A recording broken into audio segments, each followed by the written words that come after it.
The ground advance continues. For the first time in 4 years, Syrian government tanks have crossed the front line in the divided city of Aleppo, but they are facing resistance. The rebels are holding ground in some neighborhoods, but have lost territory in the north of the city.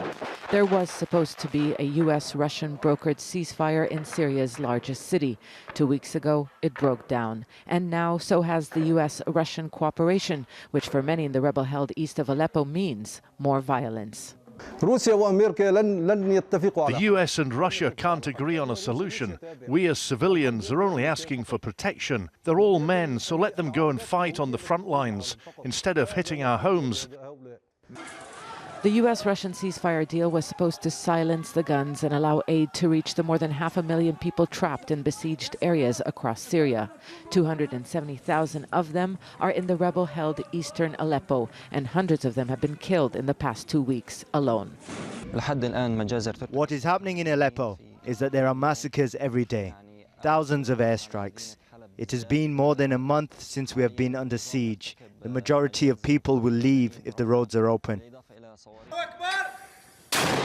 The prospects for a truce and a political settlement seem even more distant. The latest ceasefire deal was not the first between the U.S. and Russia, and just like the previous ones, it only brought a few days of calm.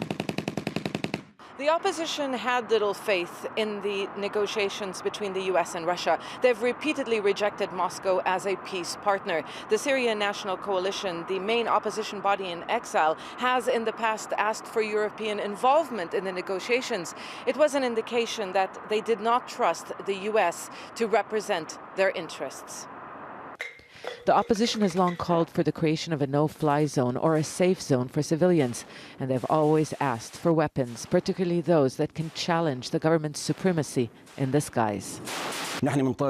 We ask the international community to put pressure on the Syrian regime and Russia or give us weapons to target their planes. We can win because on the ground they are not able to fight.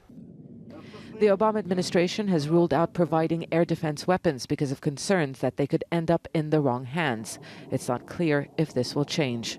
But while announcing the suspension of talks with Russia, the State Department said U.S. Secretary of State John Kerry will be focusing on a diplomatic solution through what it called multilateral channels. For the time being, it seems diplomacy is the only option the Obama administration is ready to take. On the ground, the government and its allies have taken their decision to push for a military victory, and that is what the U.S. may be hoping for. The prospect of Russia stuck in a quagmire could weaken its hand. Zeina, Khodr, Jazeera, Gaziantep.